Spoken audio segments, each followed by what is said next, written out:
Boom. Starting. 3, 2, 1. Hey, Most Amazing Top 10 family, I'm your host, Jay Arena, and welcome back to Most Amazing Top 10.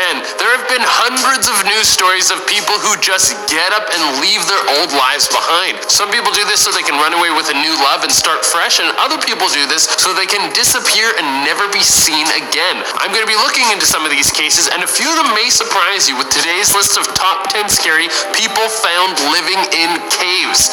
As always, I would love it if you could like, comment, subscribe, and hit the little notification bell. And if you're looking for some more Most Amazing Top 10 content, check us out on Instagram and Facebook. We are starting to do Facebook exclusive content, and if any of you at home need some merch, check out the link in the description below. Use the offer code MA10 to get $5 off, which means you can grab a shirt for only $10, which is a sweet deal. And without taking any longer, let's get into this list. At number 10, we have the Las Vegas mole people.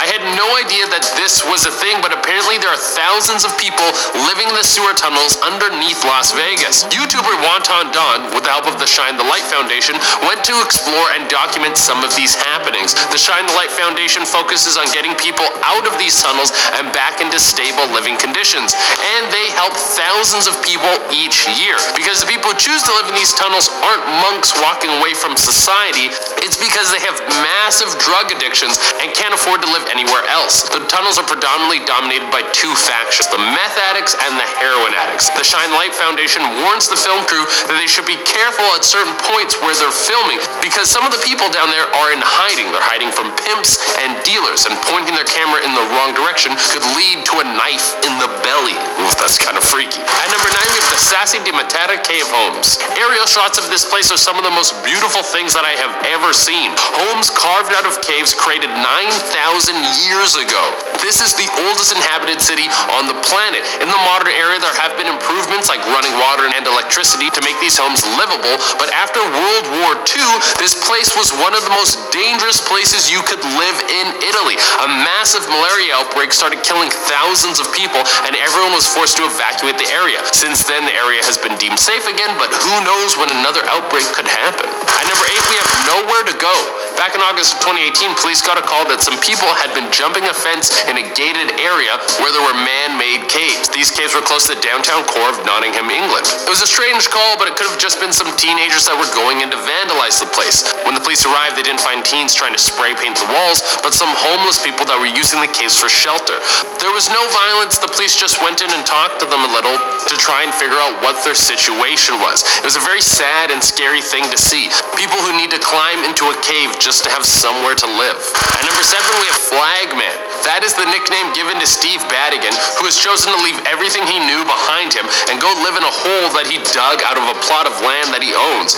He's right off the highway in Denver, and to him, the idea of living a life of luxury is more repulsive than an eating challenge on Fear Factor. You remember that? When people were eating bugs and genitals for $250,000 for our entertainment? That was a beautiful time. Well, Steve probably doesn't even know anything about Fear Factor because he just grows potatoes and lives without any electricity. He's got a dog though, so I trust this dude. He's doing something right. The government wants to kick him off his land because he's living on residential land, and his home is technically a giant pile of garbage. But he will not go down without a fight. He says nothing will stop him from living free in his little man-made cave hole. At number 6, we have Dan Suello. This isn't the first guy who has taken a look at his life and said, screw this. I'm gonna leave everything behind and just take off into the wild. Some people see the daily grind, going to work at a 9-to-5 job just to pay bills and have a limited social life, going out to drink just to wake up with a hangover, and they say, I'm done. That's what Dan Suello did. He looked at his living situation and life, and then he said, I don't want to do this anymore. He took the money that he had, he left it behind in a phone booth, and then he drove to the Utah Canyonlands. The landscape is littered with caves and wild growing vegetables. For almost 2 decades, he's been living out in the wilderness without using any sort of modern technology. Part of why he did this is because he believes the system is broken and something needs to be done of how life is lived. He felt people were too dependent on a life of comfort and that it was slowly taking its toll on humanity. And of course, wearing down the planet. He wanted to be an example of how you don't have to live by the status quo. At number 5, we have Tunnel Man. When you have nowhere to go, so sometimes the best option is just to dig a tunnel in the ground and hope for the best. Sean Heron fell on some hard times while living in Clovis, New Mexico, and had nobody to turn to. And when that happens, you have to take the situation into your own hands. So he dug a tunnel underground and he started living in a cave behind a baseball diamond. It was completely hidden until one person saw him going in and out and decided to post a video tour on Facebook while Sean wasn't there. And to be honest, for a cave, it wasn't that bad. He had a closet, some drawers that he dug out of the walls, and a bed. Some people were worried that he might be violent, but most people see it's just a man who decided to live in a cave. Also, the city can't do anything about it because he dug his new home on private property. So it's up to the landowners to kick him off.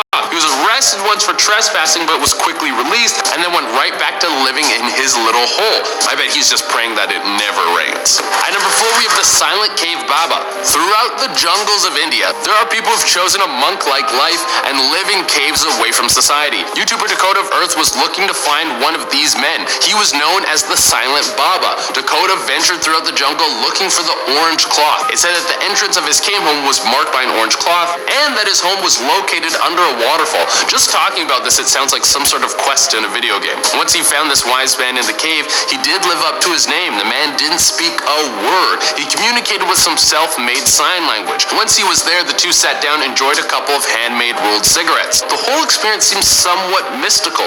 When Dakota came to visit him, he gave him a shawl and a few bananas. It might be gifts like this that ensure the Cave Baba's survival, or he might have an unknown survival technique that we will never know because the Cave Baba has taken a vow of silence. At number 3, we have Lost. Now, the next one isn't about someone living in a cave, but it's a terrifying story, so I wanted to keep it on this list. YouTuber Exploring with Josh was doing a trip into the ape cave at Mount St. Helens. The exploration was going pretty normal, a few jokes here and there, and the whole place is pretty beautiful. But then in a tucked away spot deep in the cave, they literally had to squeeze themselves in there to get into this section. They find a little girl, probably only 8 years old, all by herself. She has no flashlight, she didn't speak English, and she was very afraid and crying. For a moment, a wave of shock